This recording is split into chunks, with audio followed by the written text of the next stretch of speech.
एक बार की बात है, एक रियासत के मंत्री ने राजा को अपनी बेटी के विवाह समारोह में निमंत्रित किया। जब राजा अपने परिवार के साथ विवाह समारोह में पहुंचा तो मंत्री उन्हें सम्मान पूर्वक विशिष्ट आसन पर बैठाने ले गए। तो मंत्री ये देखकर बहुत लज्जित हुआ कि एक सफाई कर्मी वहां बैठा हुआ था। उसने सफाई कर्मी को सभी के सामने वहां से उठा फेंका और उसे बहुत डांटा। सफाई कर्मी ने बहुत अपमानित महसूस किया और बदला लेने की योजना बनाने लगा।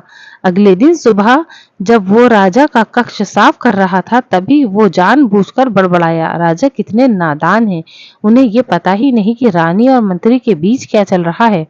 राजा आधी नींद में था और ये बकवास कर रहे हो? उसने पूछा। महाराज, मैं पूरी रात सो नहीं पाया, मैं तो नींद में बड़बड़ा रहा था। सफाई कर्मी जवाब में बोला। हालांकि उसकी बात सुनकर राजा के मन में संदेह के बीज पड़ गए थे। राजा अब मंत्री से चिढ़ने लगा और समय समय पर अपमानित करने लगा।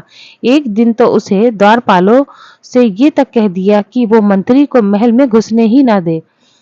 मंत्री राजा के व्यवहार से बहुत चकित था, लेकिन कुछ विचार करने के बाद उसे समझ में आ गया कि सफाई कर्मी ही इसके लिए जिम्मेदार हो सकता है। अब मुझे उसे दोबारा प्रसन्न करना होगा, तभी वो राजा की निगाह में मेरा सम्मान दोबारा दिला सकता है, मंत्री ने सोचा। एक दिन उसने सफाई कर्मी को अपने घर भोजन पर आने का निमंत्रण दिया और कहा, मेरे दोस्त, मुझे क्षमा कर दो, मैंने तुम्हारा अपमान किया था, मुझे गलती का एहसास हो गया है। इन सुंदर कपड़ों को उपहार के रूप में ग्रहण करो, चलो मेरे साथ भोजन करो।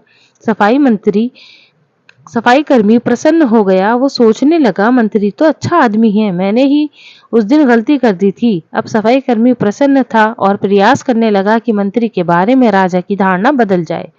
एक बार जब वो राजा के कक्ष में गया तो राजा सो रहा था। वो बड़बड़ाने लगा, अरे राजा का तो दासी के साथ प्रेम संबंध है, बड़ी लज्जा की बात है। राजा ने उसका बड़बड़ाना सुना तो उठकर बैठ गया।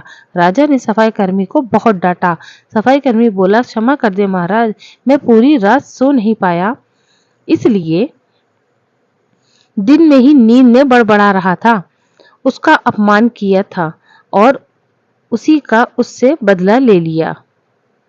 तो इसी तरह की और भी कहानियों के लिए चैनल को सब्सक्राइब करें और वीडियो को लाइक करना ना भूलें।